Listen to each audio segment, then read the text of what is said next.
welcome to the Walnut Desk podcast. I'm Ryan. I'm Will. And today we're talking about names.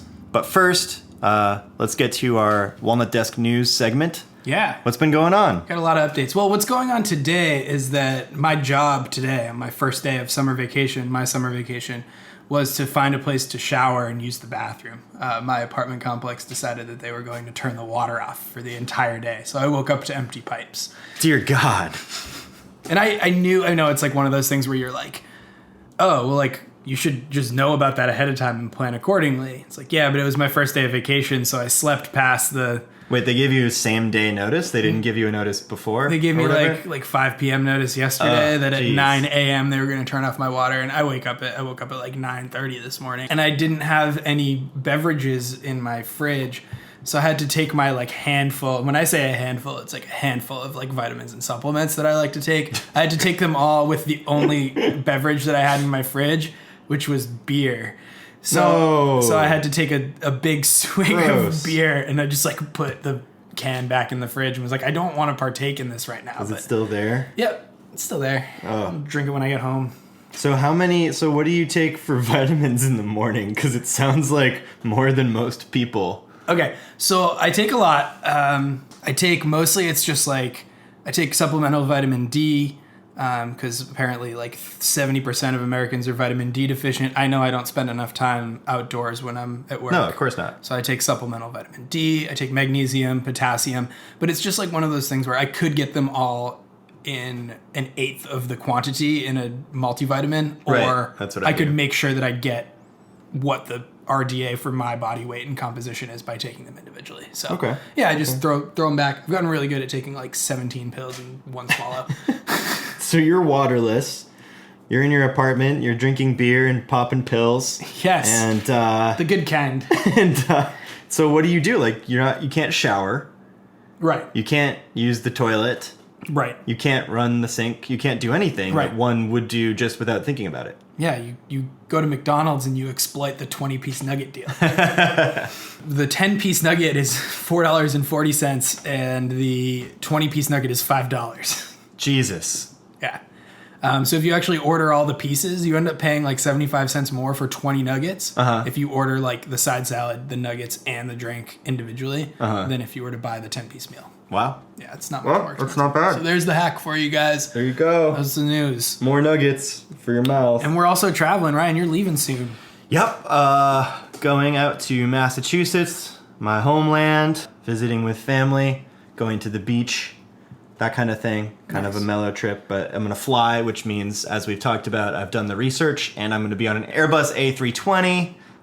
Which is like the mid-size. It's like a 737. I think it's like a slightly cheaper. Airbus is like they came out and undersold a bunch of the other plane companies, but like they have pretty decent crash records. So it's like the Kia of the Kia to Boeing, but they don't fuck up.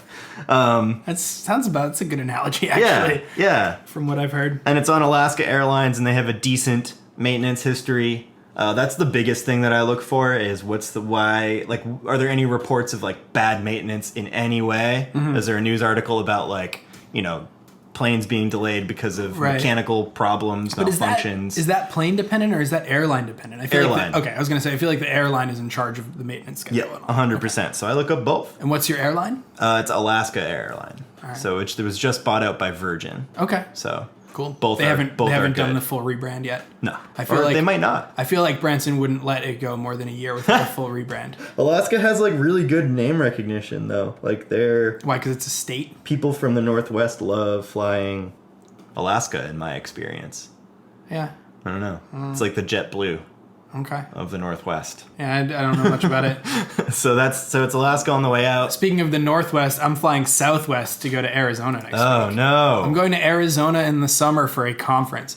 Can you believe the cruelty of the conference planners? They're either extremely budget conscious or have a death wish for all of their participants. They put you in Phoenix? Phoenix. So they were, speaking of planes as well, they were grounding airplanes because the air was too thin because it was too hot. Yeah, I saw that. Like, I guess when it gets above 105 for a sustained amount of time, like the runway gets really hot, the air starts to do different things, and airplanes can't consistently land and take off. So they've been grounding flights in Phoenix, not for rain, not for storm, but for heat and sun. Yep, I heard that, or I read somewhere that like 118, if it's over 118 at that moment, they won't let some planes fly because they can't handle it. All right, 118 is good. I had in mind that it would be like 109, and I was thinking about how hot it was here the other day at like 108. Yeah. And I'm going south, so I can only imagine it would be hotter than that. So it sounds like I have a reasonable chance of landing, although my flight is scheduled to land around 1 or 2 p.m. Oh no! So if it's going to get messed up by heat, that's when it will happen. And this person who rarely gets flight anxiety just all of a sudden got some. Well, I don't recommend looking up the history of maintenance with Southwest Airlines. I've got nothing to say.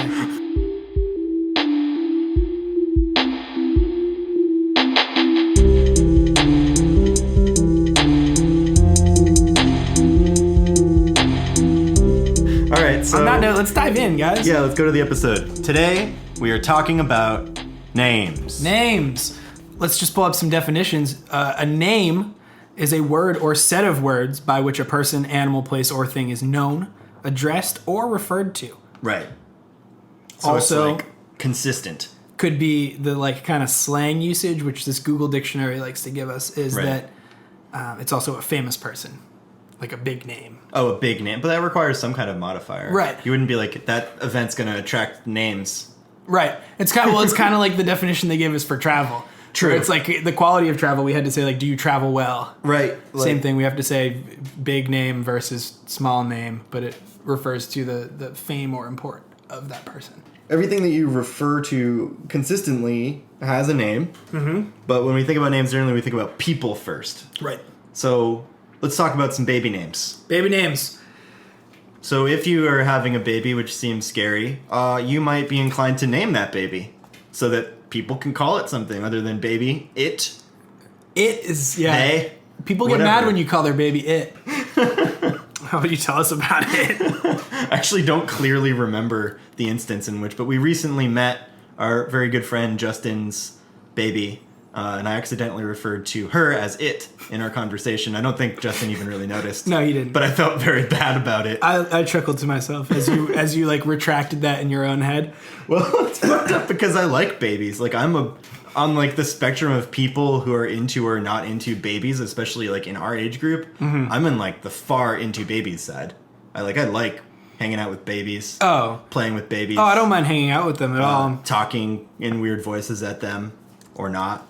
Do you speak to them in funny voices, or do you have a rule about that, or do you just kind of interact with the baby however you see fit? I'm split because I feel like you should kind of just talk to a baby as an adult. I kind of feel similarly. But I don't always do that. I think science says we do modulate our voice depending on who or what we're speaking to. Mm-hmm. So I think it is like somewhat natural for vocal registers to change when you're speaking to a It's hard to go helpless. against it, and going against it makes me feel like Meet the Parents. Like there's that scene in Meet the Parents, or it's the second one. I don't remember what it was called, where Robert De Niro's like getting pissed because somebody talked to his baby in a baby voice. And he's like, we don't speak to the baby that way. And that's all I think about, so I can't take it very seriously. Oh, that's funny. I don't remember that scene. But okay, so human names, naming, babies. I want to ask first, like, how do you feel about your own name? My Will. name? Will. I'm cool with Will. I'm cool with William. My last name was the thing that gave me the most trouble when I was growing up. My last name is short. You can imagine Will. just like, you got to develop a thick skin pretty quickly. Mm-hmm. And you do, and you deal with it. But there was definitely some name anxiety for me, probably like through the middle of elementary school, where I was like, oh, wow, I'm like the easiest target for any kid with self-esteem issues. True, yeah. I wasn't tall, Right. And my last name was short. Right.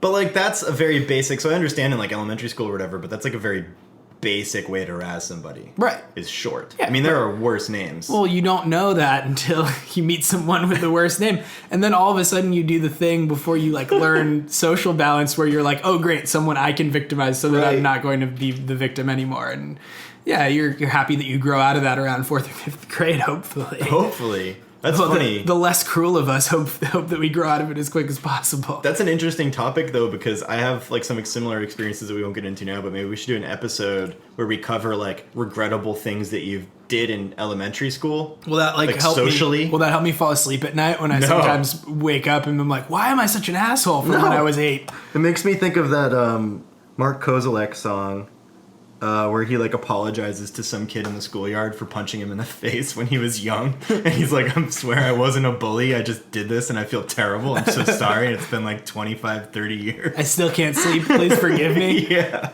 there's something like that, like release of responsibility there. Mm-hmm. So but you like Will. I like Will, and also apparently according to the top names of 2016, yep, so do parents in the United States. Oh, it's a popular one. It is number 3, tied for number 3 for boys' names in 2016. Wow. Which is, I don't think, the case. If I go back to the year that I was born on this baby name trends chart, I don't think it's even in the top 20. Right. It is in the top 20. It's number 15. So it has gained popularity quite a bit. Yeah. With 11 out of every 100 boys named William when I was born, and a higher number than that. I can't find it exactly. Yeah. I mean, nowadays. William in the 1880s was the number 1 name. It started to drop off. There was probably was there a King William in the 1880s? I honestly have no idea. I wonder. Because those royal English names tend to always float towards the top of the list. Yeah. And I wonder if people realize that, in America at least, that they're naming their children after monarchs, the thing that we resisted, fled, and formed this great nation in order to get away from. Totally. How do you feel about your name, Ryan? I don't have any feelings about my name. None at all? I don't believe you. I wouldn't choose it myself. Okay. I've expressed this before, but like I don't identify really with my name. Mm-hmm. Like my concept of self and the word Ryan don't really have anything to do with each other. Like I know that people call me Ryan a lot. Mm-hmm. I know that like that is the name that my parents gave me. But like there's always this weird thing when I hear my name or have to say it out loud, like when I'm ordering coffee or something, where I'm like, I don't actually have any feelings about that. Like, I feel like people either really like their names or hate them a lot of the time. And I'm like, part of me, like, A, wishes I had a different name, and B, really doesn't, like, have any feelings about the name. Like, I have no sentimental attachment to it. Right. I don't really want it to be me. It just is me. Right, yeah. Or whatever. Right, like, yeah, I don't think I wrap up a ton of identity in my first name. Some people totally do, though. Really. Do they? Yeah. So, yeah, I mean, in a weird way, I guess that makes sense. Uh-huh. Like, you know, you have, like, your stereotypical blank of a name, right? Yep. I was like, almost named Trent. Like, Trent. Do you think you would have made industrial music if you were named Trent? Like, do you think that... I feel like Nine Inch Nails was really popular... Yeah. In the 90s when, like, you were coming of age, and, like, if you discovered Nine Inch Nails and your name was Trent, I feel like you would be more likely to superfan them than totally. If your name was Ryan. And also watching Daria. the Trent was the older dude. I wonder if there was a spike in the name Daria around 1998 or 97 when that show came out. Yeah. Anyway, so, yeah, other current... Let's, like, look at the current most popular. Yeah. Well, I want to place you on this ranking, too, just because I'm, like, going to count this as a win in my book. Oh. That the name William has been on the decline, except it is now the number 3 name for boys. Ryan, you're at number 40. Yep. You're right behind Julian and right ahead of Jackson, spelled with an X. Jackson. Jax, Jaxon. That sounds like... Jackson. It looks like... It's like fake French. A product to clean toilets with. Yes. Jackson. So you're still beating Jackson, but it doesn't look like you are for very long. Wow. Is that the number of babies? No. Oh, no. Babies named... Okay. We're looking at a chart right now, and it looks like somewhere around the mid-'80s, the population exponentially burst. But really, that's just babies named Zoe. Right. Over time. Oliver. Or Oliver. These are some popular names. Sophia is super popular. There's a Sophia in my family. Yep. Sophia's popular. For girls' names right now, it's Emma, Olivia, Ava. Is it it's pronounced Ava with an A at the beginning? At least with my cousin, who's called Ava. See, that's an established I name. foresee, like, a struggle in my future. I do too, apparently. A Jackson level struggle. Jackson. Is there, like... Is that really just like you don't want to name your kid Jackson because like Andrew Jackson wasn't exactly the nicest dude, or like son of Jack, like it's not Jack's son, so you don't want to spell it that way? I don't know. Honestly, I don't think we can get that information. If any of our listeners, if you have a child called Jackson, please tell us why. Nametrends.net, guys, if you haven't checked it out yet. Looks like we have a geographical chart. If you had to take a guess, there is a name that is currently booming as a boy's first name in New England. Do you have a guess? Brady? Yes. Spiked in popularity in about 2001 and has doubled about 2 out of every 1,000 boys born in the country.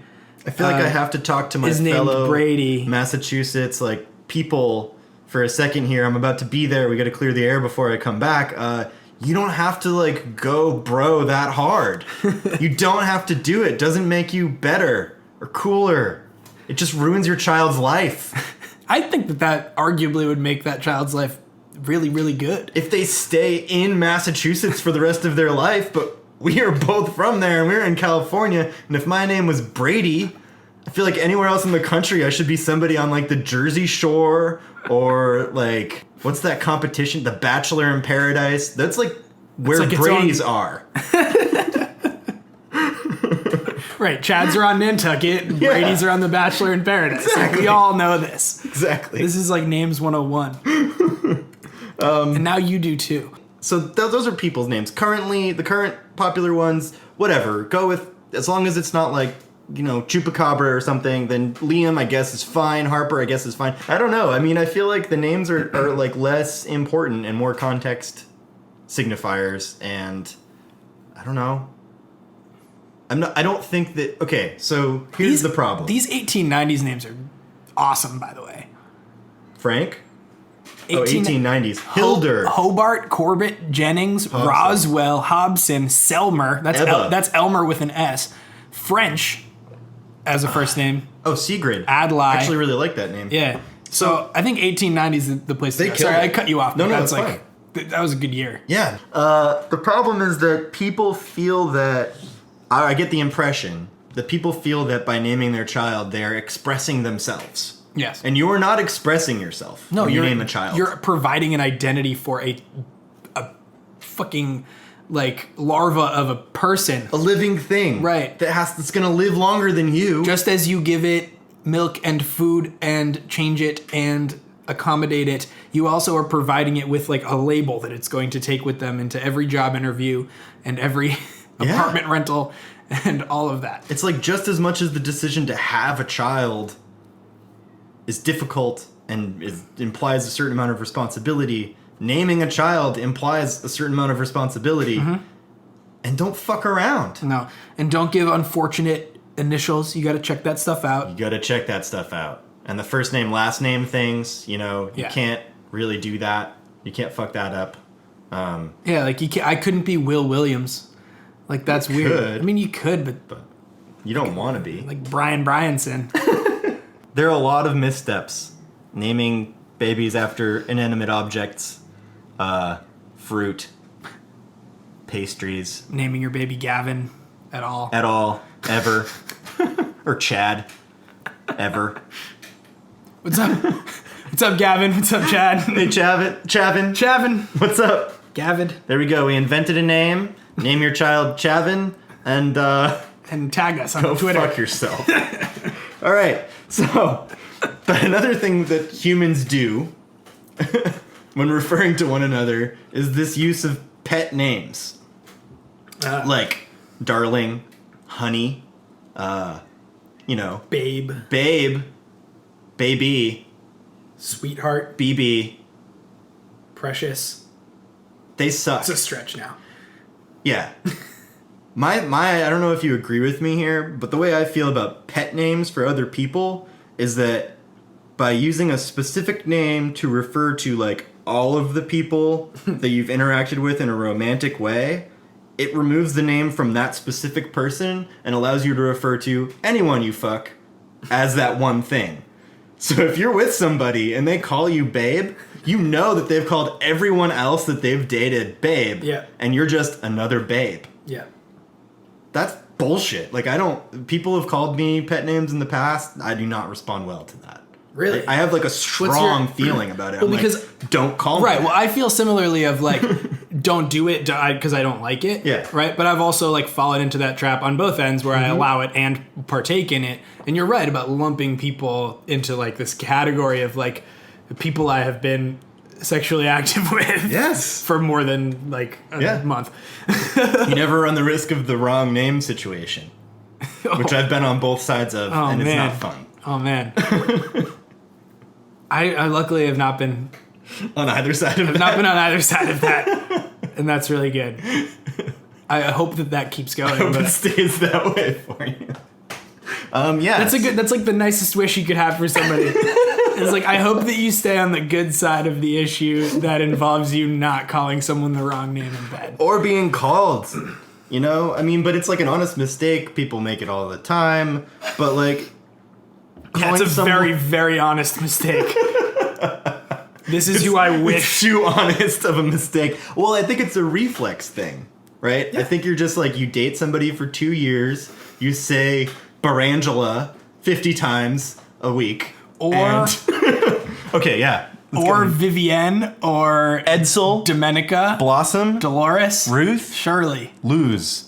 So, like, any of these names, you say them for a couple years, you hook up with somebody after your terrible, tragic breakup, and you accidentally call them, you know, Yoshiko, Natalia, Seymour, Hoover, Dempsey, Stacia, Seal, Edry, Hobson, Minnie. Minnie?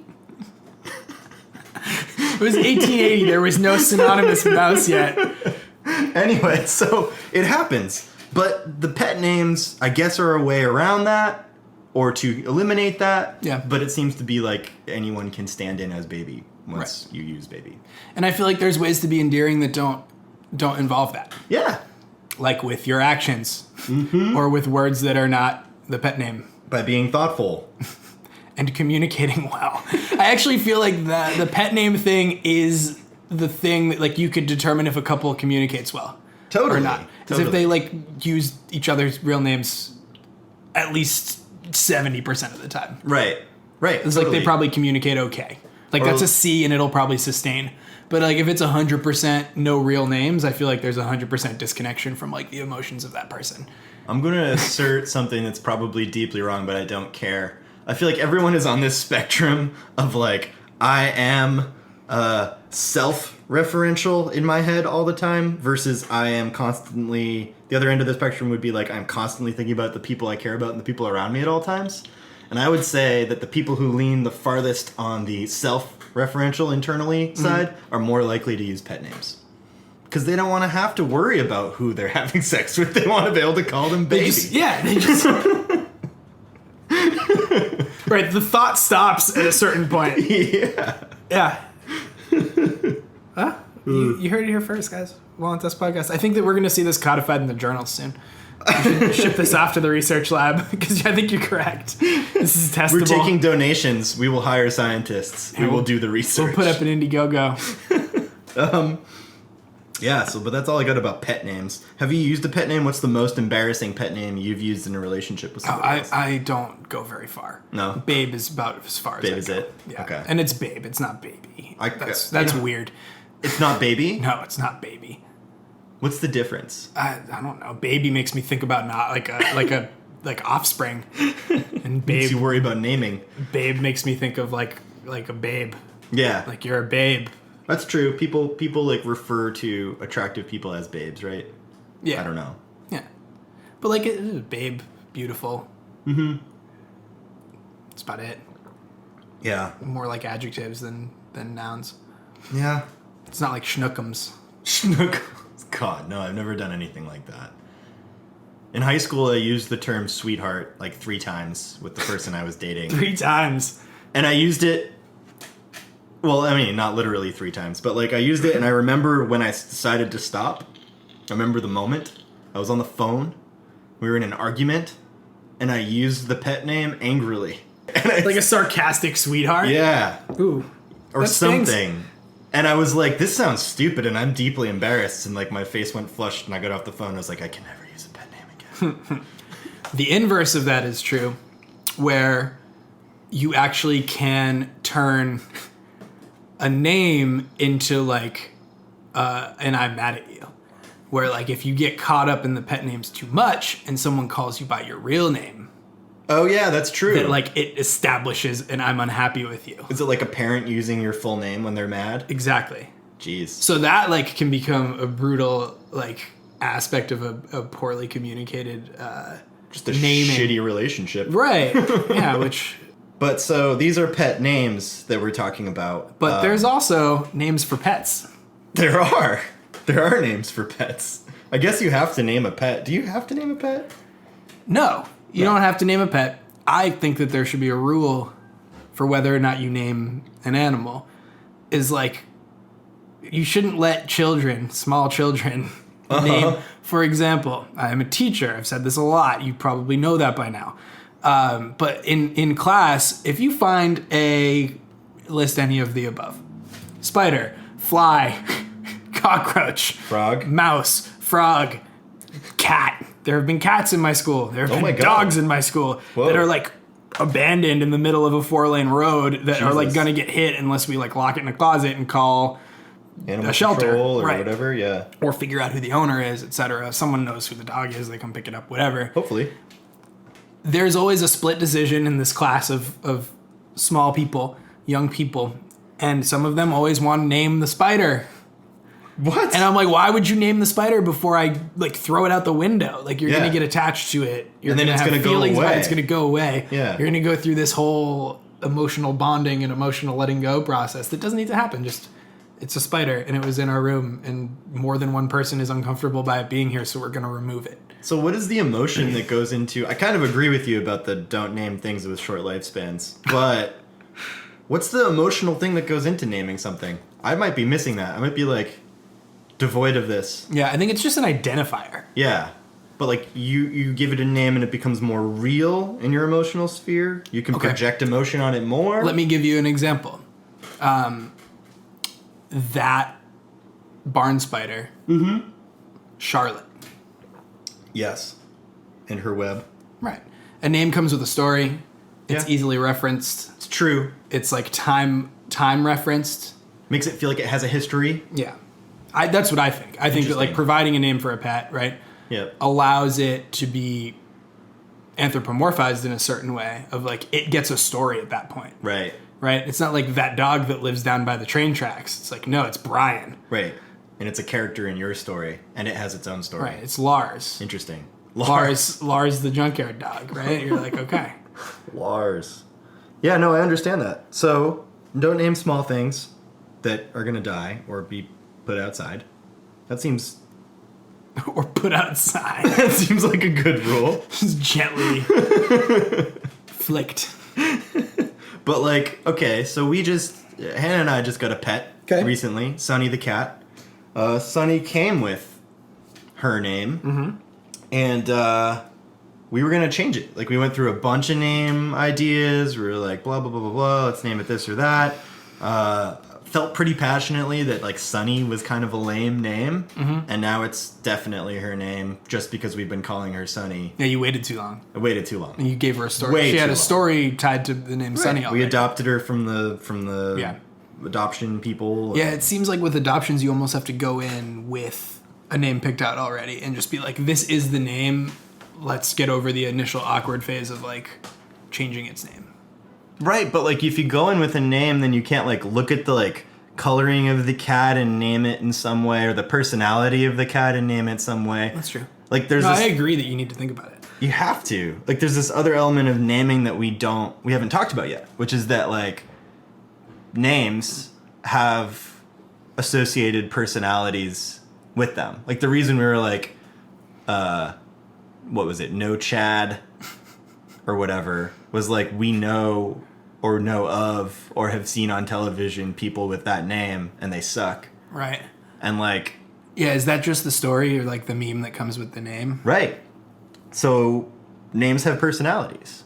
you name somebody Mike and you name them John, they seem like, obviously they'll be different people. And my question is, do you think that people get named, learn to be called that, see how the culture sort of sees that name, and start to act that way?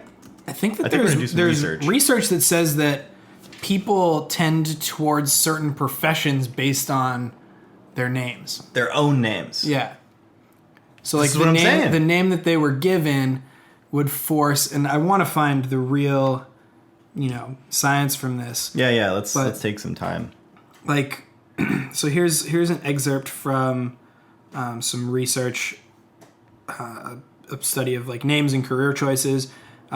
We began our assessment of career choices by focusing on whether or not people's first names predicted whether they were dentists or lawyers. We searched for dentists and lawyers by looking at the official web registries, and they started by looking at 1990 census records. So using the records, they attempted to identify the 4 most common male and female first names that shared a minimum of the first 3 letters with the names of the 2 professions.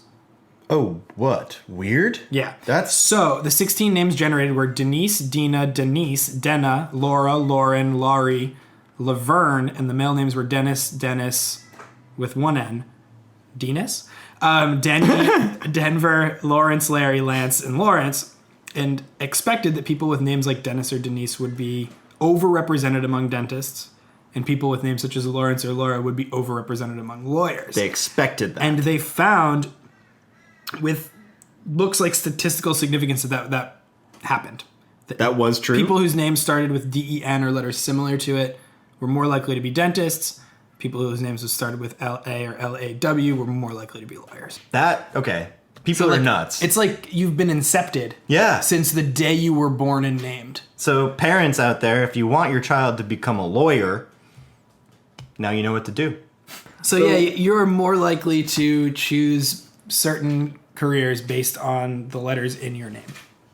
Wow. And I want to see more, like we don't have time to do the research now, but I want to see more about name determining, because I initially was just talking shit, and now I feel like maybe there's some legitimate studies done that do show that. I think it's important that we don't conflate the correlation with the causation. Yeah, like, absolutely. Naming your kid Lawrence is not going to make them a lawyer. Right. However, there seems to be just an dentist overarching versus lawyer. Right. Yeah. Interesting. Anyway. So what else do we have? Well, you name your pets, and some people don't have pets. That's true. Some people have businesses, which are their partners and their pets. Oh, like they're startups. They're startups. Little bitty startup going on that they're walking around Walnut Creek. You're going to shop it around. You're going to water it. You're going to feed it some likes. Bring it down to the Tesla store. Yeah. See if it likes the water there. Charge it up. Jesus. There are some really bad, weird sounding tech startup names. I'm going to read some of them off to you. This was reported by The Observer. These are real Yep. tech startup names? These are real. The first one... Are these like... This article that we're drawing from say they're bad? Is that like the idea? These are the worst ones? They call them weird and worst, and I tend to agree with a few of them. So yeah. I just wanted to make sure they were real. They've been aggregated for us. Okay. And we're gonna go right through them. Let's do it. The first one, what do you think about Law Dingo? Law Dingo? Yeah. Well, it's kind of like Math Cat or Dentist Dog. Law Dingo. Math Cat. Dentist Dog. Law Dingo. Yeah, no, I wouldn't name my business that. I think that in an Australian accent, it might work a little better. Can you try it? Law Dingo? I don't know. I still don't think that's very good. And download the Law Dingo app. What do you get from the Law Dingo app? Law advice. The next on our list is Chubbies. Chubbies. According to this, they make short shorts. Chubbies makes short shorts. Yes. Target market, Chad. Target market, Chad. Next. This one, oh geez. This one is, the logo has a little cell phone with what seems to be like, a house phone with what seems to be a Wi-Fi logo coming out of it. So put that one together. And then it's I wonder if that's what they do. And it's in a speech bubble. And inside the speech bubble next to the phone Wi-Fi thing is Viber. Viber. Hardly know her. What the hell? Viber. That whole company is just a setup for that joke. Yeah, no, this company exists so that this article that we're looking at can be written and we can talk about it on the podcast. Like, Yep. Somehow they're making $7 million off of what we're doing right now. Let's figure out how to get that fucking money. Viber, we do not give you permission to make money off of whatever you're doing right now. No. We know you've got a plan to turn house phones into Wi-Fi routers or something, according to this, allowing us to connect. Period. I mean, if that's freely. what it is, then the logo does communicate pretty clearly. All right, what's next? I have a strong feeling that they're not turning our house phones into Wi-Fi routers. What is this? I can't even pronounce barely this. read or pronounce this. There's some squiggles and then SPER at the end. I think it says Twisper. Twisper? So I think it's if you want to whisper to someone with a twist. That's really stupid. Advertisement. Oh no, that was just an ad. There's a social drinking app called Liver. LIVR. I don't actually think this is very bad. Really? I think that this is like kind of funny. And also could be like a health conscious kind of thing. Like I feel like people who attend to this app should probably be thinking about their livers more. And this gives you a constant reminder that like every time you log into your social drinking app, like remember your liver. Well, I mean, no, that's not a good idea. No. You don't want to reference like processing bodily functions in the title of your fucking app. No. Sure, people should be more liver conscious, but nobody wants an app to tell them to do that. I don't think this app is actually telling them that. I think it's a side effect. What is in the background? Or there's just a bunch of people partying in blur? It's generic. It's a bar full of white bros, it's like got a motion blur on it, so you can't make out any facial features. So what else is named? There are code names. Code names, like for like secret government projects, like Project Lucifer. Yeah, like Project Lucifer. Jesus. Don't forget about Saturn, guys. Never forget about Saturn. So code names are generally used so that people listening to you don't know what you're talking about. I think we need code names. Like for each of us, like our person? Yeah, like for the podcast, if we want to talk about it, like secretly with our listeners, we should have a code name for it. So, I've got a list on Wikipedia of Intel code names that they've used in the past for development of their like hardware. Mm-hmm. And I'm just going to read off a couple of them. As you get that queued up, I just went to codenamegenerator.com and generated my code name is Yellow Aluminum Poodle. Yellow Aluminum Poodle. That sounds like a lot of words for a code name, though. Yeah. Hey, Dragon. Just call me Yap. I'm going to go call Yellow Aluminum Poodle this afternoon. Yeah. Do you need anything from Yellow Aluminum Poodle? No, I'm good. So these are the Intel processor code names. Yeah, like Apollo, Aries, Big Lake, Boston. Mm-hmm. Basically anything that you can say out loud that isn't exactly that thing can be a code name for something. You know, it's interesting. If you scroll down, there's a code name called Corsair.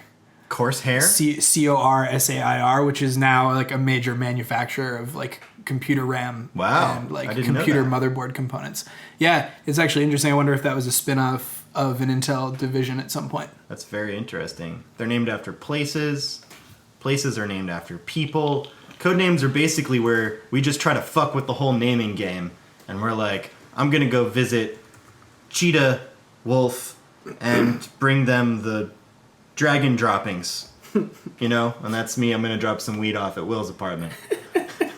Do you know the code name for your Intel chip in your computer? I do not. I know the nickname of mine. What's yours? Mine's Haswell. Haswell. Haswell. I don't know the origin of that, but that was the code name of mine. Haswell. Yeah, they're the old Core series. Anyway, I've been really geeking out with my computer recently, so I'm like way read up on all this stuff. Yeah, I really don't. So code names, famous code names. What are some famous code names? Deep Throat. Deep Throat is a famous code name. Jesus Christ. I mean, it's like the famous code name. Yeah. I mean, like, informants need code names. You know, Donald Trump Jr., he bypassed the code name when he tweeted out his own incriminating evidence. Oh, MK Ultra. That was one. Wrath of God. Whoa. During the Munich Olympics. Oof. Valkyrie. Operation Valkyrie. They made that into a movie.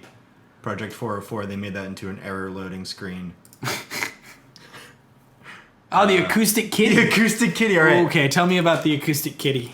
The Acoustic Kitty. That's actually not very secret. Like, it kind of literally describes... It truly describes... It seems to be it describes what's going on.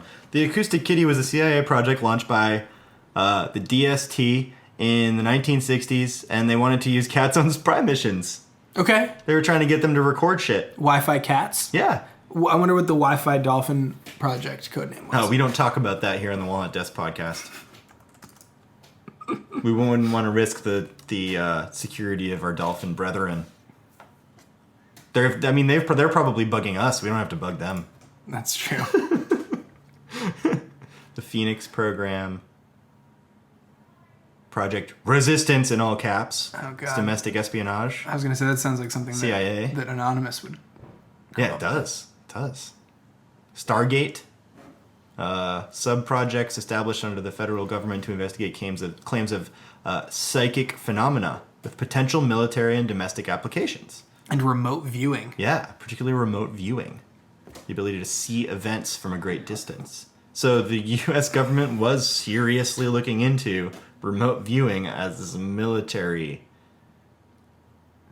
I'd like to think they were just covering their bases.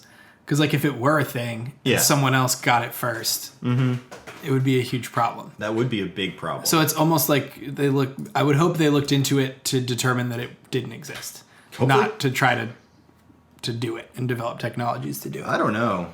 So we've talked about, like, people naming stuff. Yeah, lots of people naming. But, like, other things can name things. That's true. Like our robot brethren. Oh my god. Like, robots naming things? What about AIs and deep learning and neural networks? Oh, they're so sophisticated, aren't they? They can create, they can destroy, and they can name. I gotta tell you this one quick story before we get into neural network naming things.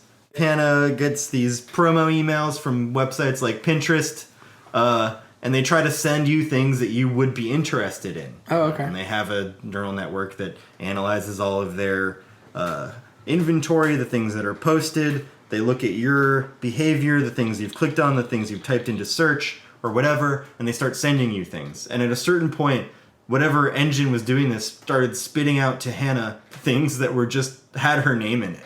And they were things that were called Hannah that, like, obviously aren't actually called that. Okay, I'm still not there, but... I'm gonna show you. I didn't show you this?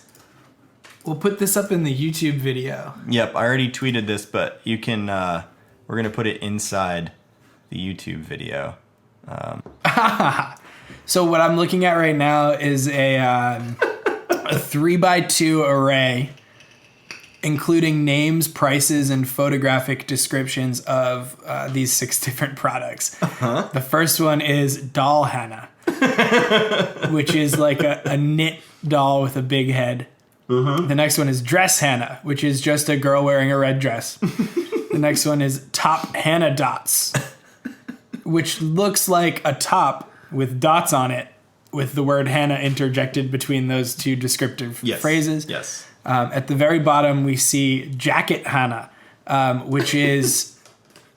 Her name's in quotation marks there. Which is named in quotation marks, and a shirt that no human could fit in. This might be a shirt for Doll Hannah, except the shirt is about 89% of the total cost of Doll Hannah. Then there's Hannah, pardon my French, Le Courriel, which means squirrel.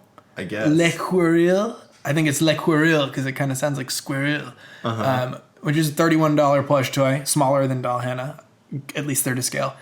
And the last one is Hannah Ring, which is $1,895. So I'm assuming something got fucked up along the way, and they just threw her name into the names of these products because Hannah's name is spelled without an H at the end. Which is it's probably non-palindromic. it's not as common to the AI monster. No, this is fucking insane. Okay, so deep neural networks, they gave us that. They also gave us what? They gave us paint names. They tried to name paint colors. So they fed to this neural network a handful of colors. It doesn't look like a ton of them. Like they fed in like 7 different greens with some modifiers at the beginning. And then it looks like they put in some, generic paint colors. Like if you think back to your Crayola colors and like the 64 pack, things that sound similar to that. Yep. Like navel tan and coral and things like that. So it's figured out, so like over time it figured out what some colors were. Because at first the neural network would call things gray that were not gray. It would call things green that were not green. It would be like sane green. That would be the name it would give a color, and the color was a light purple. Okay. So at first it figured out these things are colors. Right. But it couldn't match color to actual physical color. Well, because it had RGB inputs. It's not like there was a visual unit to this. It was getting RGB inputs and interpreting that. So it had to section off the color wheel in its net before it could accurately name colors. Okay. So and eventually it kind of got some color names. Okay. And then it started to name them completely fucking insane things. Like there's a pink that looks like it would be the pink of Doll Hannah's dress. Yes. And it is called Ghastly Pink. Ghastly Pink. Yeah, and I'm seeing another pink on here that's called Burf Pink. Burf. B-U-R-F. Yes. Pink. Burf Pink. There's like a kind of like beigeish off-white called Herky White. So at this point, we've kind of gotten the color portion down, but not the modifier. Right. So let's feed it some more, like the researchers probably said, let's feed it some more real color names and see what it can do. Yeah, bump it up, make it as correct as it could possibly be. And this last thing that we're looking at here is how correct it can be. And there is, I think the most correct one is there is a very, very like muted pastel dark hunter green-ish color that's like, I don't know, I want to say dark and light, but it's a strange color. And they called it stoner blue. And it is absolutely the most accurate on the list, I would say. Maybe next to Turdley, which is a light diarrhea brown. Some other favorites from this: Stanky Bean, which is a purplish pink. Dope, which is like a greenish tan. Yeah. Bank Butt, which is a very soft pink. Sand Dan, which kind of looks like sand. Can that be my code name? Yes. Can we call me Sand Dan from now on? And if you're Sand Dan, then I'm going to be Cat Babble. Okay. All right. Sand Dan and Cat Babble here with the Walnut Desk podcast, giving you some fucking color names. Dorkwood is the name of one of them. We've got Cindy's Poop. Grass Bat, which is not green. It's kind of a red. I love Grass Bat. Grass Bat. All right, so we've established that neural networks have a long way to go. Don't worry about them taking over the world unless you listen to our next conspiracy episode. So neural networks have also attempted to name pets. Is that right? Oh, do we have that? I don't know. I thought you mentioned that earlier. Oh, you know what? We tweeted about that. That was some breaking news from the Walnut Desk podcast. So we broke the story of pets. Pets names. are being named. So we're gonna it's in the process of becoming one of our Walnut Desk pet projects to come up with the neural network pet name list. Yep. So I have downloaded the neural net program to my computer. We're going to be feeding some real pet names into it, and then you guys can go to our Twitter and name your pets when you get them. Yeah. Go there for some ideas, for your future pets. Could there be a nameless society? Probably not. Unless there was some sort of like social value for not being referred to. If there was like a language that didn't require specific reference like that. I don't know. I can't imagine it. Like a language that exists without the ability to like speak in the third person. Or even right, like to like refer to a person who wasn't in the room. Yeah. Right? Because you would think at the very beginning, like, of language, the name might have been a really big jump. Yeah. In, like, language technology, linguistic evolution. Mm-hmm. Yeah, it definitely was. And then, like, the other thing I was thinking, like, was maybe it's that rather than giving somebody a name that's static, everyone refers to somebody by, like, the traits they embody in that moment. Like, guy with beard and blue eyes, or, like, guy with long hair and short toenails or something. You know, like, something very specific to that person, but that thing can then change and then become referred to in a different way. Which, now that I'm thinking about that, I kind of like that. Yeah, it's like that game where you're, like... walking down the hall in high school, and you are like, hey, you with the shoes. Right. And you see how many people identify. You have to be specific enough. Though. Right. Yeah. No, but like you can be as specific as you want it to be. Yeah, that's true. And like it all kind of funnels its way towards you gotta name some. You gotta get some specific. things.